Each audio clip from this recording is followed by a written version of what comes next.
ചില സമയത്ത് ചില ആൾക്കാരുടെ ചോദ്യം കേൾക്കുമ്പേ തിരിച്ച് നല്ല മറുപടി പറയണമെന്ന് തോന്നും. അതങ്ങ് ചില സമയത്ത് നമ്മൾ വിഴുങ്ങിക്കളയും. ഞാൻ ഓർക്കേ ഇവർക്ക് മറുപടി കൊടുത്തിട്ട് ഇപ്പം എന്തിനാണ്, എനിക്ക് വലുതും നേടാനുണ്ടാ. ചില സമയത്തങ്ങ് നിയന്ത്രണം വിട്ടു പോകുമ്പോൾ വീട്ടിൽ വന്നിട്ടാണെങ്കിൽ എന്തെങ്കിലുമൊക്കെ ഒരു 10 പറയും. പലപ്പോഴും അവരുടെ മുമ്പിൽ വെച്ച് പറയാനുള്ള ധൈര്യം കിട്ടാറില്ല. മനസ്സിൽ കിടന്ന് ഫ്രസ്ട്രേറ്റഡ് ആവാറേ ഉള്ളൂ.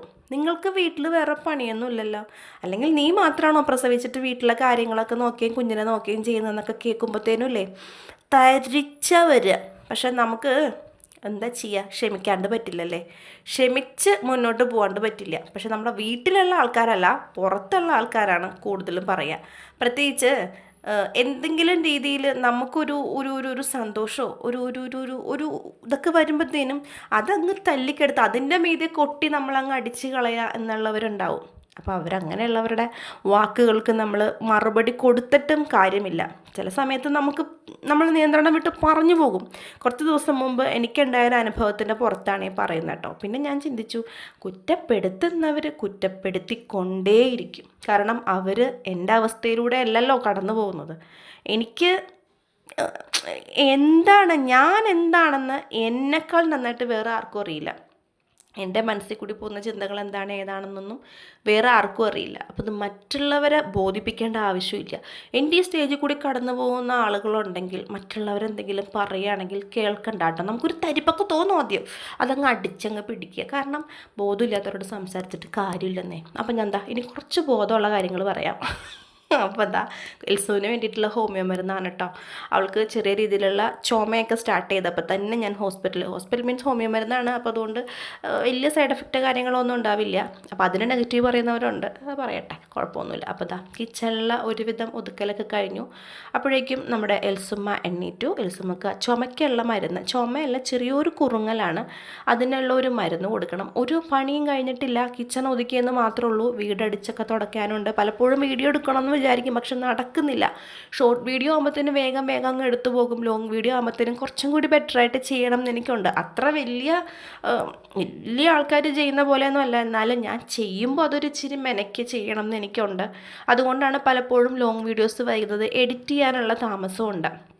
അങ്ങനെ അവൾക്കുള്ള മരുന്ന് കൊടുത്ത ശേഷം ഞാൻ കൊണ്ട് മേല് കഴുകിക്കോട്ടോ. ചെറു ചൂടുവെള്ളത്തിൽ ഞാൻ മേല് കഴുകിക്കും. പിന്നെ കുറേ നേരം ഞാൻ അവളുടെ കൂടെ ഇരിക്കും. ഞാൻ സ്പെൻഡ് ചെയ്യും സമയം. കാരണം ഞാൻ വല്ലയിടത്തും കിടത്തിയിട്ട് എൻ്റെ ജോലികൾ ചെയ്ത് നടന്നിട്ടോ, ഞാൻ എന്താ പറയുക അവിടെ കിടന്നോന്ന് കരുതി ഞാൻ പുറത്തിറങ്ങി നിന്നിട്ടോ കാര്യമില്ല. ഇപ്പോൾ അവൾക്ക് ശരിക്കും എന്നെ വേണ്ട സമയമാണ്. അപ്പോൾ മാക്സിമം ഞാൻ എൻ്റെ കൂടെ തന്നെ നിർത്തും. എൻ്റെ അടുത്തെന്ന് വെച്ചിട്ട് നീക്കി നിർത്തേണ്ട ഒരു സമയം എനിക്കറിയാം. അപ്പോൾ അതനുസരിച്ച് ഞാനങ്ങ് മുന്നോട്ട് പോകും. അപ്പോൾ ഞാൻ ചോറ് തിന്നട്ടെ. അപ്പോൾ ആ നേരം കൊണ്ട് കുറച്ച് ദിവസം ആയിട്ട് ഞാൻ പൊട്ടിച്ച് ഉപയോഗിച്ച് തുടങ്ങി ഞാൻ. അപ്പോൾ പൊട്ടിച്ച സമയത്ത് ഞാൻ വീഡിയോ എടുത്ത് വെച്ചിട്ടുണ്ടായിരുന്നു. കുറച്ച് കിച്ചൺ പ്രോഡക്റ്റ്സാണ്. ഇതിൻ്റെയൊക്കെ ലിങ്ക് ഞാൻ ഡിസ്ക്രിപ്ഷനിൽ കൊടുത്തേക്കാം, കിട്ടുവാണെങ്കിൽ.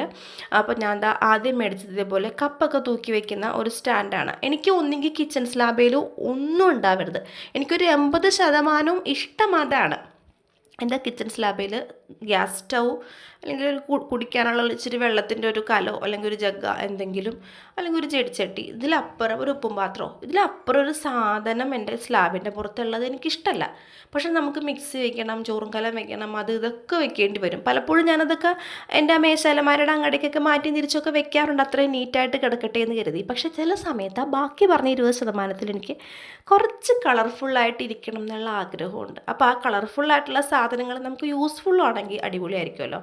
അപ്പോൾ ആ സ്റ്റാൻഡിൽ തൂക്കിയിടാൻ വേണ്ടി കുറച്ച് കളർഫുൾ കപ്സും മേടിച്ചിട്ടുണ്ട്. അപ്പോൾ ഇതുപോലത്തെ പറഞ്ഞാൽ എനിക്ക് നേരത്തെ ഉണ്ടായിരുന്നു. കൊച്ചിയിൽ നമുക്കൊരു ഷോപ്പുണ്ട്, നമുക്കല്ല, നമ്മൾ മേടിക്കുന്നൊരു ഷോപ്പുണ്ട്, വിശാൽ എന്ന പേര്. കൊച്ചിയിലുള്ള ആൾക്കാർക്ക് അറിയാൻ പറ്റും. അവിടെ നല്ല വിലക്കുറവിൽ കിട്ടുന്ന കുറച്ച് കപ്പുകളുണ്ട്. അപ്പോൾ അത് നേരത്തെ എനിക്കുണ്ടായിരുന്നു ഇതേപോലത്തെ. ഇതിപ്പോൾ ഞാൻ മീഷോയിൽ നിന്ന് മേടിച്ചതാണ്. അതിപ്പോൾ തൂക്കിയിടുന്ന കപ്പില്ലേ, ഞാനിപ്പോൾ മേടിച്ച കപ്പിൽ ഇതിൽ 6 എണ്ണമാണ് ഉള്ളത്. അപ്പോൾ അത്രയും ഇട്ടിട്ടുണ്ടെങ്കിൽ ഇതിനകത്ത് കുറേ ബ്ലാങ്ക് ആയിട്ട് ഫീൽ ചെയ്യും. അപ്പോൾ ഞാൻ എന്ത് ചെയ്തു, പഴയ കുറച്ച് കപ്പ് ഉണ്ടായിരുന്നു, അതും കൂടി തൂക്കിയിട്ടിട്ട് ഒരു ചെടിച്ചട്ടി വെച്ചു, സ്റ്റാൻഡും വെച്ചു. അപ്പോൾ കൊള്ളാം, എനിക്കിഷ്ടപ്പെട്ടു. ഇങ്ങനെയൊക്കെ കാണുമ്പോൾ അടിപൊളിയായി. വേറെ ചിലവരുടെ അടുക്കളയൊക്കെ കാണുമ്പോൾ എനിക്ക് ഭയങ്കര ഇഷ്ടം തോന്നിട്ടോ. കളർഫുള്ളായിട്ടുള്ള പാത്രങ്ങൾ, ഇത് ഒരു രസമാണ് കാണാനായിട്ട്. അവരെന്ത് ഭംഗിയായിട്ടായിരിക്കും ഈ സാധനങ്ങൾ ഇങ്ങനെ കൊണ്ടു കിടക്കുന്നത് അല്ലേ. അപ്പോൾ അങ്ങനെ കണ്ട് ഇഷ്ടം തോന്നിയ വേറൊരു സാധനമാണ് നമ്മൾ കിച്ചണിൽ മഞ്ഞപ്പൊടി, മുളക് പൊടി, വെളിച്ചെണ്ണയൊക്കെ വയ്ക്കുന്ന സ്റ്റാൻഡ് ഉണ്ടല്ലോ. ഉണ്ടല്ലോ അത്. അപ്പോൾ ഇത് കിട്ടിയപ്പോൾ ജോക്കുട്ടൻ പറഞ്ഞു റിട്ടേൺ അടിക്കമ്മ, അവർ പൊളിച്ചിട്ട് അയച്ചേക്കണേ. അങ്ങനെയല്ല പൊന്നാ, നമുക്കിത് ഫിക്സ് ചെയ്യണം, നട്ടും ബോൾട്ടൊക്കെ ഇതിൻ്റെ അകത്ത് ഉണ്ട് എന്ന് പറഞ്ഞു. ആദ്യം നമ്മുടെ മഴത്തുള്ളി കിലുക്കത്തിൽ ദിലീപ് പറയില്ലേ, എവിടെ നിന്നാ എന്താ പറിച്ചെടുത്തതെന്ന് അറിയാണ്ട് വായും പൊളിച്ചിരിക്കുകയാണെന്ന്, അതേപോലെ നിന്നു. അങ്ങനെ വെച്ചു ഇങ്ങനെ വെച്ചു. എനിക്കിത് കണ്ടപ്പോൾ തന്നെ സ്കൂളിൽ മാത്സ് പഠിപ്പിച്ച 10ാം ക്ലാസ്സിലെ സിസ്റ്റർ സെറ്റ് സ്ക്വയറൊക്കെ ഇട്ട് വന്നിട്ട് വരയ്ക്കാൻ വരില്ലേ, അതാണ് എനിക്ക് ഓർമ്മ വന്നത്. ഞാൻ പറഞ്ഞു ഇവിടെ വെച്ചിട്ട് ഇത് ശരിയാവില്ല, നമുക്ക് അവിടെ പോയി ഇരുന്ന് ചെയ്യാമെന്നും പറഞ്ഞുകൊണ്ട് കുറേ കുത്തി പിടിച്ച് തട്ടി വലിച്ച് ഞാൻ എന്താ ഇരുന്ന് അതൊരു വിധത്തിൽ ശരിയാക്കി എടുത്തു. എന്നിട്ട് ദധിങ്ങനെ ആക്കി എടുത്തിട്ടുണ്ട് കേട്ടോ. ഈ പൊട്ടിക്കൽ വീഡിയോ, അതായത് ഈ സാധനങ്ങളുടെ അൺബോക്സിങ് വീഡിയോ ഞാൻ ഒരാഴ്ച മുന്നേ എടുത്തതാണ്. അത് കഴിഞ്ഞിട്ടാണ് ഞാൻ ആ ചോർന്നുകൊണ്ടിരിക്കുന്നുണ്ടായിരുന്നില്ലേ കുഞ്ഞിന് മരുന്നൊക്കെ കൊടുത്തിട്ട് അതെടുത്തത്. പക്ഷേ നമുക്കത് എഡിറ്റ് ചെയ്ത് വരാനുള്ള സമയത്തിൻ്റെ ഇത് കൊണ്ടിട്ടാണ് ഇത്രയും ദിവസം വൈകിയത്. പക്ഷെ എന്നാലും ഞാൻ ഷോർട്സിലൂടെ നിങ്ങളുമായിട്ട് എപ്പോഴും കമ്മ്യൂണിക്കേറ്റ് ചെയ്യുന്നുണ്ടല്ലോ, നിങ്ങൾക്ക് പലപ്പോഴും ഇത് കാണുമ്പോൾ അറിയാം ഇത് ഇവള് കഴിഞ്ഞ ആഴ്ച കാണിച്ചതാണല്ലോ ഈ ഒരു സാധനം. അപ്പോൾ അങ്ങനെ കഴിഞ്ഞ ആഴ്ച കണ്ട വേറൊരു സാധനമാണ്, അതിൻ്റെ അൺബോക്സിംഗ് ആണ്. നമ്മുടെ മുട്ടയിടുന്ന കോഴി, അതായത് മുട്ട നമ്മളിടണം, കോഴി ഇടില്ല, അപ്പോഴും മുട്ടയിടുന്ന കോഴിയാവുള്ളൂ. ഇതെനിക്ക് ഞാനില്ലേ കുറേ നാളുകളായിട്ട് അപ്പോൾ ചോദിക്കും ഇതിന് മാത്രം വിലയൊന്നുമില്ലല്ലോ മേടിച്ചുകൂടെയെന്ന്. പക്ഷേ മേടിക്കുക എന്നുള്ളതല്ല, അത്ര പ്രയോറിറ്റി ഇല്ല. പക്ഷേ എന്നാൽ എനിക്കിത് ഇഷ്ടമാണ്. ഇത് മേടിച്ചിട്ട് ഇപ്പം എനിക്ക് തലകുത്തി മറിക്കാനില്ല, പക്ഷേ ഇത് കണ്ട സമയം മുതലേ ഭയങ്കര ഇഷ്ടമാണ്. ഞാൻ ഒരു ദിവസം എറണാകുളത്ത് ബ്രോഡ്വേയിൽ പോയപ്പോഴത്തേനും ചേട്ടൻ എന്തൊരു കാര്യത്തിന് വേറൊരു കടയ്ക്ക് ഞാൻ ഓടിപ്പോയി അപ്പുറത്തെ കടയിൽ ഈ സാധനം കണ്ടപ്പോഴത്തേനും കയറി ഞാനവിടെ വില ചോദിച്ചപ്പോൾ 2800 രൂപ പറഞ്ഞു. അതിൻ്റെ ചെറിയ സൈസിന് 1000 ചില്ലാനം പറഞ്ഞു. പക്ഷേ ഇത് ഞാൻ നിസ്സാര വിലയ്ക്ക് മീഷോയിൽ നിന്ന് മേടിച്ചാണ് കേട്ടോ. അപ്പോൾ ഞാനിതിൻ്റെ വിലയും കാര്യങ്ങളൊക്കെ ഇതിൻ്റെ ലിങ്കും എല്ലാം ഞാൻ ഡിസ്ക്രിപ്ഷനിൽ കൊടുത്തേക്കാം. അപ്പോൾ അങ്ങനെ ഒന്നുകൂടി ഞാനൊന്ന് അറേഞ്ച് ചെയ്ത് വെക്കും. നമുക്ക് ആദ്യമേ വെക്കുമ്പോൾ തന്നെ ചിലപ്പോൾ ഒരു ഇഷ്ടം തോന്നണമെന്നില്ല, അത് കഴിഞ്ഞ് അങ്ങോട്ടും ഇങ്ങോട്ടൊക്കെ തിരിച്ച് വെക്കുമ്പോഴായിരിക്കും നമുക്കൊന്ന് തൃപ്തിയാവാം. അപ്പോൾ ഒരു സന്തോഷം നമുക്ക് നമ്മുടെ കിച്ചണിൽ ഇങ്ങനെയുള്ളൊരു സാധനങ്ങൾ വന്നല്ലോ.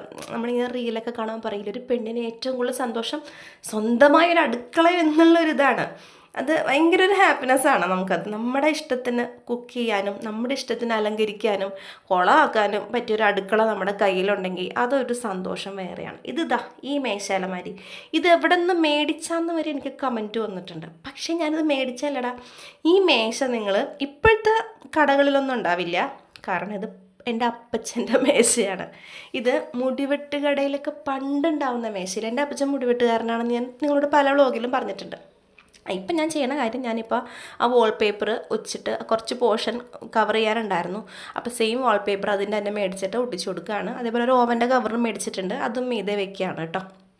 അപ്പോൾ അങ്ങനെ എൻ്റെ അപ്പച്ചൻ്റെ മേശയുടെ കാര്യം പറഞ്ഞില്ല. അപ്പോൾ ഇതിൻ്റെ ആ ഒരു വശം കൊണ്ടോ ഫ്രിഡ്ജിൻ്റെ അവിടെ നിന്ന് ചേർന്നിരിക്കുന്ന വശത്തിൻ്റെ അവിടെ നിന്നും ഒരു പീസ് ഉണ്ടായിരുന്നു. അപ്പോൾ നമ്മുടെ നേരത്തെ വീട്ടിലേക്ക് ഇത് കയറ്റാൻ പറ്റുന്നുണ്ടായിരുന്നില്ല, എങ്ങും വെക്കാൻ പറ്റാത്തതുകൊണ്ട് അവിടെ നിന്നൊരു പീസ് കട്ട് ചെയ്തു. അപ്പോൾ അവിടെ ഒരു മേശ വലിപ്പം പിന്നെ ഇങ്ങനെ ഒരു 2 കാലുമായിട്ട് അമ്മ ചെയ്ത് വെച്ചായിട്ട് അപ്പച്ചൻ്റെ ഇത് കളയണ്ട, അപ്പച്ചൻ്റെ ഈ സാധനം കളയണ്ട, നമുക്കത് യൂസ് ചെയ്യാമെന്നും പറഞ്ഞിട്ട് അപ്പം 2 കുഞ്ഞു മേശ പോലെ കിട്ടിയായിരുന്നു. അത് മറ്റേ മേശയുടെ ആ വലിപ്പൊക്കെ വലിച്ചു വന്നപ്പോഴത്തേനും അതിൻ്റെ ഇതെല്ലാം ദ്രവിച്ച് അത് നശിഞ്ഞു പോയി. പക്ഷേ ഇത് നല്ല സ്ട്രോങ് ആയിട്ട് നിൽക്കുന്നുണ്ട്. ഈ ഓവനൊക്കെ ഞാനിപ്പോൾ ഇതിൻ്റെ മീതെയാണ് വെക്കുന്നത്. അങ്ങനെ ഈ മുടിവെട്ട് കടയിലൊക്കെ പണ്ടത്തെ മേശ ഇങ്ങനത്തെയാണ്. ഇതിൻ്റെ കൂടെ കുറച്ചും കൂടി ഭാഗമുണ്ട്, ഒരു കുഞ്ഞു വലിപ്പം കൂടി ചേർത്തിട്ട് ഒരു ഭാഗവും കൂടി ഉണ്ട്. പക്ഷെ അത് നമ്മുടെ കയ്യിൽ നിന്ന് മുറിച്ച് മാറ്റിയപ്പോഴത്തേനും ദ്രവിച്ചു പോയി. അപ്പോൾ ഓവൻ്റെ മീതെയുള്ള കവറാണത്. ഈ 4 സ്പൂണും ഞാൻ മീഷോയിൽ നിന്ന് മേടിച്ച്, ഞാൻ കുക്കിംഗ് വീഡിയോസ് ചെയ്യുമ്പോൾ ഉപ്പിടാം മുളകിടാം എന്ന് പറഞ്ഞിട്ടാണ്. പക്ഷേ നിങ്ങളിതേ വരെ ചിലപ്പോൾ എൻ്റെ ഒരു വീഡിയോയിൽ ഈ സാധനം കണ്ടിട്ടുണ്ടാവില്ല, കാരണം ഞാൻ മറന്നു പോകും. ഞാൻ വേഗം നമ്മൾ കറി ചെയ്യുമ്പോഴത്തേനും ഇതൊക്കെ എടുക്കണം എന്ന് ആലോചിക്കും, പക്ഷെ മറന്നു പോടാ. അപ്പം അങ്ങനെ വേഗം ആ മേശാലമാരിയും അതിലുള്ള സാധനങ്ങളൊക്കെ മാറ്റി ഒതുക്കിയിട്ടുണ്ട്. ഇതിൻ്റെ പെട്ടിയും പ്രമാണമൊക്കെയാണ് ഞാനന്ന് കത്തിച്ച് കളഞ്ഞത്. അപ്പോൾ അങ്ങനെ ഒരാഴ്ച നമുക്ക് വീണ്ടും മുമ്പിലേക്ക് വരാം. ഞാൻ ചോറിന്ന് കഴിയാറായിട്ടോ, എൽസും അവിടെ കിടക്കുകയാണ്. അപ്പോൾ ഇത്രയും സാധനങ്ങളാണ് ഞാൻ മേടിച്ചത്. അപ്പോൾ അതാണ് ഞാൻ അവിടെ ഉൾക്കൊള്ളിച്ചിട്ടുള്ളത് കേട്ടോ. അപ്പോൾ അങ്ങനെ പിന്നെ എൽസുവിനെ കൊണ്ടുപോയി കിടത്തി ഞാൻ ഉറക്കി. എനിക്കിപ്പോൾ ഈ നെടുവീർപ്പിടലൊരു ഇച്ചിരി കൂടുതലാണ്. അങ്ങനെ ഞാൻ നമുക്ക് വൈകുന്നേരത്തേക്ക് കുട്ടികൾ വരുമല്ലോ, സ്നാക്സ് ഉണ്ടാക്കുകയാണ്. ഈ ചെറിയ കുട്ടികളുള്ള വീട്ടിലില്ലേ, നമ്മൾ നേരം പോണത് അറിയില്ല. ഇവരൊന്നും ഉറക്കി എന്നൊക്കെ പറഞ്ഞ് പാട്ട് പാടി വരുമ്പോഴത്തേനും ഒരു 3 മണിയായിട്ടുണ്ടാവും. 10 മണിക്ക് നമ്മൾ ചിലപ്പോൾ ഉറക്കാൻ കയറിയതായിരിക്കും. എങ്ങനെയാ സമയം പോകുന്നതെന്ന് അറിയാൻ പറ്റണില്ല. ഇത്രയും നമ്മൾ എങ്ങനെ ഇതൊരു മാജിക്ക് പോലെയൊക്കെ എനിക്ക് ചില സമയത്ത് തോന്നും. എങ്ങനെയോ എന്തോ അങ്ങനെ അതാ ഞാൻ വേഗം ഒരു മുട്ടയൊക്കെ പൊട്ടിച്ചിട്ട് മൈദ ഇച്ചിരി ഉപ്പും പഞ്ചസാരയൊക്കെ ഇട്ട് ആക്കി എടുത്തിട്ടുണ്ട്. ഇത് കുറച്ച് ഏലക്കയും പഞ്ചസാരയും കൂടി പൊടിച്ചെടുക്കണം. പഞ്ചസാര തീർന്നു, കോളം പഞ്ചസാരയും കൂടി ഇനിയേ ഉള്ളൂ. അപ്പോൾ അതൊന്നും ഞാൻ നന്നായിട്ട് മിക്സിയിലിട്ടൊന്ന് പൊടിച്ചെടുക്കുകയാണ്. ഇപ്പോൾ ഇത്രയും കാണുമ്പോൾ തന്നെ നിങ്ങൾക്ക് ഉണ്ടാകും. മുട്ടച്ചുരുട്ടുണ്ടാക്കാൻ വേണ്ടി പോവുകയാണ്. മുട്ടച്ചുരുട്ടെന്ന് പറയും, മുട്ടക്കുഴലപ്പം എന്ന് പറയും, ഏലാഞ്ചി എന്ന് പറയും. നല്ല ടേസ്റ്റാണ് ഇത് കഴിക്കാൻ. ജോകൂട്ടിന് ഇത് ഇഷ്ടമാണ് കേട്ടോ, അവനിത് കഴിക്കും. അന്നമോൾക്ക് ഭയങ്കര ഇഷ്ടമാണ്. അപ്പോൾ തേങ്ങ ചിരകി വെച്ചത് സിപ്ലോ കവറിലും ഓരോ പാത്രത്തിലൊക്കെ ആയിട്ട് ഉണ്ടായതൊക്കെ ഞാൻ ഒന്നിച്ചാക്കി പഞ്ചസാരയും ഏലക്കയും കൂടി പൊടിച്ചിട്ടുള്ള മിക്സൊക്കെ ഇട്ട് കുഴച്ച് വെച്ചു. അപ്പോഴെന്താ നമ്മുടെ സിങ്ക് അങ്ങ് നിറഞ്ഞു. സിങ്കിൽ ഇഷ്ടം പോലെ പാത്രങ്ങളായി. അപ്പോൾ അത് വേഗം ഞാൻ ഒന്ന് തേച്ച് കഴുകി വയ്ക്കുകയാണ്. കാരണം ഈ മിക്സിയും കുക്കറും മിക്സിയുടെ ജാറും കുക്കറും ഒക്കെ വരുമ്പോൾ തന്നെ പോരാത്തതിന് കഞ്ഞിക്കാലം ഉണ്ടെങ്കിൽ തീർന്നു. സിങ്ക് നിറഞ്ഞു നിൽക്കുന്ന സിങ്ക് ഇങ്ങനെ കാണുമ്പോൾ എനിക്ക് തലവേദന എടുക്കും. എനിക്ക് എൻ്റെ കണ്ണങ്ങോട്ട് മൂടി വെച്ചിട്ട് നടന്നാൽ അങ്ങനെയൊക്കെ ആലോചിക്കും ഞാൻ. എനിക്ക് അതുപോലെ പ്രാന്താണ് കേട്ടോ. നമുക്ക് എപ്പോഴും വൃത്തിയായിരിക്കണം. അത് സത്യം പറഞ്ഞ ഒരു തരത്തിൽ അങ്ങനെ നമ്മൾ ചിന്തിക്കേണ്ട ആവശ്യമില്ല. പക്ഷെ ഞാൻ അങ്ങനെ ചിന്തിച്ച് പോകും. അത് ഞാൻ പറഞ്ഞ പ്രാന്താണെന്ന്. അപ്പം അങ്ങനെതാ കുക്കിംഗ് ഒന്നും ചെയ്യണില്ല എന്നുള്ളൊരു ചോദ്യം ഇപ്പം ഇനി നിങ്ങളുടെ മനസ്സിൽ വന്നിട്ടുണ്ടാവും. അപ്പം ഞാൻ അത് രാവിലെ വെച്ച പരിപ്പ് കറി ഇരിക്കുന്നുണ്ട്. 2-3 കഷ്ണം നെയ്മീൻ തേങ്ങയും മുളക് അരച്ച് വെച്ചതും ഇരിക്കുന്നുണ്ട്. അപ്പോൾ ഇനി വേറെ വല്ല ഗംഭീര കറിയൊന്നും വേണ്ട. പരിപ്പ് കറി രാവിലത്തെയാണ്. അപ്പോൾ അത് കുറച്ച് വെള്ളം കൂടി വെച്ചിട്ട് ഞാൻ ഒന്ന് തിളപ്പിച്ച് ചൂടാക്കി വെക്കുന്നുണ്ട്. മീൻ കറി ഞാൻ ചൂടാക്കി വെക്കുന്നുണ്ട്. ആ കോഴി മുട്ട ഇട്ട് വെച്ചിരിക്കുന്ന ആ പാത്രം ഉണ്ടല്ലോ, അതിൽ 4 മുട്ട എടുത്ത് നമുക്ക് രാത്രി കറിയാക്കാം. അപ്പോഴേക്കും നമുക്ക് ചോറില്ല. അപ്പോൾ ഞാൻ വേഗം ചോറ് വെക്കുകയാണ്. എപ്പോഴും നമ്മൾ വൈകിട്ടാണ് കൂടുതൽ സമയം ചോറ് വെക്കുക. എന്നിട്ട് അത് രാത്രിയാകുമ്പോൾ എടുക്കും. നേരം വെളുക്കുമ്പോഴേക്കും ഒന്നുകൂടി തിളപ്പിച്ച് ഊറ്റിയിട്ട് കുട്ടികൾക്ക് ചോറ് കിട്ടും. ചില ദിവസങ്ങളിൽ മാത്രം എന്തെങ്കിലുമൊക്കെ നമുക്ക് ഫുഡ് പുറത്തുനിന്ന് മേടിക്കുക കഴിക്കുക ചെയ്യുന്ന ദിവസങ്ങളിൽ മാത്രം ചോറ് ഇച്ചിരി ബാക്കി വരുമ്പോഴത്തേനും ആ ഓർഡർ അങ്ങ് തെറ്റും. അപ്പോൾ രാവിലെ ആയിരിക്കും പിറ്റത്തെ ദിവസം നമ്മൾ വെക്കുക. അപ്പോൾ അരി ഇങ്ങനെ കഴുകിക്കൊണ്ടിരുന്നപ്പോൾ ഇത് അയൽസും എണ്ണീറ്റ്. അപ്പോൾ ഞാൻ പറയായിരുന്നു, നമ്മുടെ മുത്തിരി ഇച്ചിരി വരും കൂടി ഉറങ്ങായിരുന്നില്ലേ. നമ്മളങ്ങനെ ചിന്തിക്കുമല്ലോ. നമ്മൾ എന്തെങ്കിലും പണിയെടുത്തുകൊണ്ടിരിക്കുമ്പോൾ കൊച്ച് എണീക്കുമ്പോൾ ഇച്ചിരി കൂടെ ഉറങ്ങിച്ചെങ്കിൽ അതും കൂടി തീർക്കായിരുന്നു. അപ്പോൾ നമ്മളിങ്ങനെ അങ്ങനെ വിചാരിച്ചിട്ട് കാര്യമില്ല. നമ്മുടെ ഇഷ്ടത്തിന് ഇപ്പോൾ അവർ വരില്ലല്ലോ. അവരുടെ ഇഷ്ടത്തിന് നമ്മൾ വരണം. നമ്മുടെ സമയവും നമ്മൾ അവർക്ക് വേണ്ടി ആക്കിയെടുക്കണം. അപ്പോൾ ഞാനിങ്ങനെ എടുത്തപ്പോഴത്തേനും അവൾക്കൊരു ഏമ്പക്കം പോയിട്ട്, അപ്പോൾ ഗ്യാസ് വന്ന് ഞാൻ ഉറങ്ങി അങ്ങ് പോന്നപ്പോൾ ഞാൻ എണീറ്റ് പോകുന്നു. ഞാൻ ഗ്യാസ് തട്ടി കൊടുത്തില്ലായിരുന്നു. അപ്പോൾ വയറ് നൊന്തട്ടായിട്ടാണ് ആളെ എണ്ണീറ്റത്. അപ്പോൾ ഞാൻ ഗ്യാസ് അങ്ങനെ തട്ടി കൊടുത്തു. അപ്പോൾ ആ വേദന മാറുമ്പോൾ അവളിങ്ങനെ എൻ്റെ തോളത്ത് കിടക്കും കേട്ടോ. ചേട്ടാ എൻ്റെ അന്നമോൾ ഇതുപോലെ തന്നെ. നിങ്ങളെല്ലാവരും പറയില്ല ജോക്കുട്ടൻ്റെ മാതിരി ഇരിക്കണേന്ന്. അവൾ അന്നമോളാട്ടോ. ഏതെങ്കിലും ഒരു റീലിൽ ഞാൻ കാണിച്ചു തരാം. അന്നമോളുടെ മാമോദിസയുടെ ഫോട്ടോ ഇത് തന്നെയാണ് അവൾ. അന്നയുടെ കുഞ്ഞിലത്തെ ഒരു വ്യത്യാസവും ഇല്ല. അങ്ങനെ അപ്പോൾ ഞാൻ ചോറ് ഒറ്റക്കൈ കൊണ്ട് കഴുകി അരി കഴുകി ഞാൻ തിളച്ചവെള്ളത്തിലേക്ക് ഇട്ടിട്ടുണ്ടെങ്കിൽ അവിടെ കിടന്ന് തിളക്കട്ടെ. അപ്പോഴേക്കും മണി 3-3:30 ആയിട്ടുണ്ടായിട്ടോ. ഞാൻ പറഞ്ഞല്ലോ സമയം നമ്മളെക്കാൾ വേഗത്തിലാണ് പോയിക്കൊണ്ടിരിക്കുന്നത്. അപ്പം ഞാൻ കുറച്ച് നേരം അപ്പോഴേക്കും ഗ്യാസൊക്കെ വന്നായിരുന്നു രാവിലെ തന്നെ. അപ്പോഴേക്കും ഞാൻ കുഞ്ഞിനെയും കൊണ്ട് കുറച്ച് നേരം പുറത്തൊക്കെ നടന്നു. റോഡിലേക്ക് ഇറങ്ങണം എന്നൊക്കെ ഉണ്ട്. പക്ഷേ എപ്പോഴാണ് മഴ പെയ്യാന്ന് പറയാൻ പറ്റില്ല. അപ്പം ഞാൻ നമ്മുടെ വിൻ ചെയിൻ അങ്ങനെയല്ലേ പറയണേ, ആ സാധനത്തിന് മണി അടിക്കണതിന് അതിങ്ങനെ തട്ടിക്കൊടുക്കുക ഭയങ്കര ഇഷ്ടമാണ് കേട്ടോ. ഞങ്ങളുടെ വീട്ടിലേക്ക് ആര് കയറി വന്നാലും ഇത്തിരി ഹൈറ്റുള്ള ആളാണെങ്കിൽ അവിടെ തല മുട്ടും. അപ്പോൾ അവർ ചോദിക്കും, ഞങ്ങളുടെ തല ഇടിക്കാൻ വേണ്ടിയിട്ടാണോ ചേച്ചി ഇതിവിടെ തൂക്കിയിട്ടേക്കണേ അങ്ങനെ ചോദിക്കും. പ്രത്യേകിച്ച് ഇവിടെ കറണ്ട് ബില്ല് എഴുതാൻ പറ്റുന്നൊരു ചേട്ടനുണ്ടായിരുന്നു നേരത്തെ. പുള്ളിക്ക് ഭയങ്കര ഹൈറ്റാണ്. പുള്ളി ഡോറും തുറന്ന് വരുമ്പോൾ തന്നെ 2-3 മാസം ഇവർ ഓർത്തിരിക്കില്ലല്ലോ ഇങ്ങനെ. 3-4 മാസം കഴിഞ്ഞപ്പോഴേക്കും പുള്ളി പറഞ്ഞു, ഞാൻ ഇനി ഇവിടെ കയറുമ്പോൾ തല കുനിച്ചേ വരുള്ളൂ എന്ന്. ഇപ്പം പുള്ളിക്കാരൻ മാറി. ഇപ്പോൾ വേറൊരാളാണ് വന്നത്.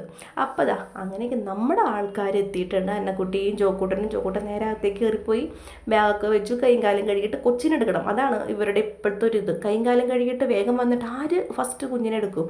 മിക്കപ്പോഴും അന്നമോൾ തന്നെ ആയിരിക്കും. ഇവരെവിടെയെങ്കിലും ഒന്ന് സ്റ്റക്കായി പോകുന്നെങ്കിലും കാണുമ്പോഴത്തേനും അല്ലെങ്കിൽ സ്കൂളിലെ വിശേഷമൊക്കെ പറഞ്ഞു വരുമ്പോഴത്തേനും ഇവളങ്ങ് സ്റ്റക്കായി പോകും. അപ്പോൾ ഞാൻ വേഗം കുട്ടികൾക്ക് കഴിക്കാൻ വേണ്ടിയിട്ട് മുട്ട ചുരുട്ട് ഉണ്ടാക്കുകയാണ്. അപ്പം അന്നമോൾ ഇവളെ എടുത്തട്ടോ. അപ്പോൾ ഇവളൊന്ന് പിന്നെയും ചിണുങ്ങിയപ്പോൾ ഞാൻ വീണ്ടും എടുത്തു. അപ്പോൾ അതിൻ്റെ ലഞ്ച് ബോക്സ് കഴുകണ കാര്യം മറന്നുപോയി. അത് കഴുകാൻ വേണ്ടി പോയി. അപ്പോൾ കുറച്ച് നേരം അന്നമ്മ കൈകാലൊക്കെ കഴുകി വന്നിട്ട് കുഞ്ഞിനെടുക്കും. കുറച്ച് നേരമല്ല, അവൾ വന്നു കഴിഞ്ഞാൽ കുറേ നേരം എടുക്കും. പിന്നെ പഠിക്കുന്ന സമയത്ത് ഞാനിങ്ങനെ മേടിക്കും, പിന്നെ എടുത്ത് പഠിപ്പിക്കും. അങ്ങനെയൊക്കെയാണ്. അപ്പോൾ ഞാൻ വേഗം മുട്ട ചുരുട്ട് ഉണ്ടാക്കി. ഇവർക്ക് ഞാൻ ആദ്യം ഗർഭിണിയായിരുന്ന സമയത്ത് ഞാൻ ഓർത്തിരുന്നത്, ഇവർ കുഞ്ഞിനെയൊക്കെ കളിപ്പിക്കുമോ, ഇവരുടെ സ്നേഹം പങ്കിട്ട് പോകണമെന്ന് ഇവർക്ക് തോന്നുമോ എന്നൊക്കെ ഞാൻ മനസ്സിലിങ്ങനെ ഓർക്കുമായിരുന്നു കേട്ടോ. 3ാമതൊരാളും കൂടി വരുമ്പോൾ എന്തായിരിക്കും എന്നൊക്കെ ഞാനിങ്ങനെ ചിന്തിക്കുമായിരുന്നു.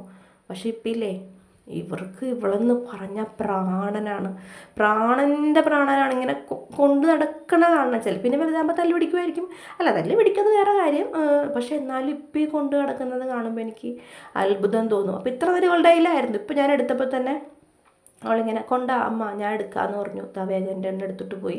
എനിക്കിങ്ങനെ നമ്മൾ എടുക്കുമ്പോൾ നമ്മളൊരു പ്രഷർ കൊടുക്കുകയില്ലേ, അങ്ങനെ കൊടുത്തിട്ട് കൈ ഇങ്ങനെ ഇടുമ്പോഴത്തേനും ഈ ഷോൾഡറിൻ്റെ അവിടെ നിന്ന് ഇങ്ങനെ ഒച്ചേക്കുന്നുണ്ട്. ഇപ്പോൾ പെയിനില്ല, ഒരു തരിപ്പ് പോലെയൊക്കെ ഫീൽ ചെയ്യുന്നുണ്ട്. അപ്പോൾ അത് അന്നമോൾ പിന്നെ എൻ്റെ കയ്യിൽ നിന്ന് ലഞ്ച് ബോക്സൊക്കെ കഴുകി കഴിഞ്ഞപ്പോഴത്തേനും എടുത്തിട്ട് പോയി. ജോക്കൂട്ടിന് ചായ വേണ്ടാന്ന് പറഞ്ഞപ്പോഴത്തേനും ഞാൻ അവന് ചായ ഇട്ടില്ല. ഞാൻ അവന് ചായ ഇട്ടതല്ല, ഞാനിത് നേരത്തെ ഒരു ഗ്ലാസ് ചായ ഇട്ട് കുടിച്ചതിൻ്റെ ബാക്കിയാണ് കേട്ടോ 2 ഗ്ലാസ് ഉണ്ടായിരുന്നത്. അപ്പോൾ അവനോട് വെച്ചാൽ എനിക്ക് ചായ വേണ്ട, അവൻ പൊതുവെ ചായ വിരോധിയാണല്ലോ. പിന്നെ അങ്ങനെ അവരോട് ചായയൊക്കെ കഴിച്ചു. ചോറൊക്കെ ചോറല്ല, ട്യൂഷനൊക്കെ എടുത്തു. അത് കഴിഞ്ഞ് പിന്നെ രാത്രിയായി അപ്പോഴേക്കും ചേട്ടൻ വന്നു. അപ്പോൾ ചേട്ടന് കട്ടൻ ചായ മതി, കട്ടൻ ചായയുടെ ആളാണ്, കട്ടൻ ചായയാണ് ഇഷ്ടം. ഞാനും അന്നമോളാണ് പാൽ ചായ കൂടുതൽ. ഇപ്പോൾ നേരത്തെ എനിക്ക് കട്ടനായിരുന്നു, അപ്പോൾ പഞ്ചസാര തീർന്നിട്ടുണ്ടായിരുന്നു, ഞാൻ പറഞ്ഞല്ലോ. വെളിച്ചെണ്ണയും ഓയിലും തീർന്നിട്ടുണ്ടായിരുന്നു. അപ്പം ഞാൻ എന്താ പഞ്ചസാര മേടിച്ചിട്ട് വന്നിട്ടുണ്ടായിരുന്നു ചേട്ടൻ. അത് പൊട്ടിച്ചിട്ടു, ഓയിലും അതുപോലെ പൊട്ടിച്ചിടണം. ഇനി ഇപ്പോൾ ബാക്കി ഉണ്ടായിരുന്ന പഞ്ചസാര ചായക്കകത്തോട്ട് കൂട്ടിയിട്ടിട്ട് ചേട്ടനിതാ കട്ടൻ ചായ എടുക്കുകയാണ് കേട്ടോ. അങ്ങനെ 2 മുട്ടച്ചുരുട്ട് ചേട്ടനോടുത്ത് ബാക്കി വെച്ചിട്ടുണ്ടായിരുന്നു. ബാക്കിയെല്ലാം ഞങ്ങൾ സാപ്പിട്ടു. അപ്പോൾ ചേട്ടന് 2 കഴിക്കുള്ളൂ. കാരണം പുള്ളി വരുമ്പോൾ എന്തായാലും ഒരു 7 മണിയൊക്കെ കഴിയും. അപ്പോൾ പിന്നെ ഒരുപാട് സ്നാക്സ് ഉണ്ടാക്കി വെച്ചത് നിന്നിട്ടുണ്ടെങ്കിൽ രാത്രിത്തെ ഫുഡ് വേണ്ടാന്ന് പറയും. അപ്പോൾ അതൊരു ബുദ്ധിമുട്ടാവും. അപ്പോഴേക്കും പിന്നെ കുറച്ച് നേരം TV ഒക്കെ കണ്ടിരുന്ന് ട്യൂഷനൊക്കെ ഇതിനിടയ്ക്ക് കഴിഞ്ഞു കേട്ടോ, അതൊന്നും വീഡിയോ എടുക്കാൻ പറ്റിയില്ല. അപ്പോഴേക്കും ചോറ് ഒന്നും കൂടി വേവിച്ച് നമ്മൾ തിളപ്പിച്ച് അടച്ചു. അപ്പോൾ അതിൻ്റെ ഇടയ്ക്ക് മഴ തോരും മുമ്പേ സീരിയൽ വെച്ചിട്ടുണ്ട്. നമുക്കിവിടെ ഹോട്ട്സ്റ്റാർ ആയതുകൊണ്ട് എപ്പോൾ വേണമെങ്കിലും കാണാമല്ലോ.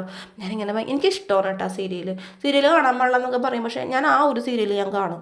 നിങ്ങളങ്ങനെ കാണുന്നവരുണ്ടോ? എല്ലാ സീരിയലൊന്നും ഞാൻ കാണില്ല, പക്ഷേ എനിക്ക് മഴ തോരുമ്പോൾ ഭയങ്കര ഇഷ്ടമാണ്. ഇതിനു മുമ്പ് മഞ്ഞരുവും കാലം കാണുമായിരുന്നു. പിന്നെ അതുപോലെ തന്നെ സാന്ത്വനം കാണുമായിരുന്നു കുറച്ച് നാൾ. പിന്നെ അത് നിർത്തി, ബോറടിച്ച് തുടങ്ങിയപ്പോൾ നിർത്തി. മഴ വരുമ്പോൾ ഞാൻ കാണും, ഒരു എപ്പിസോഡ് പോലും ഇടാണ്ട് ഞാൻ കാണും.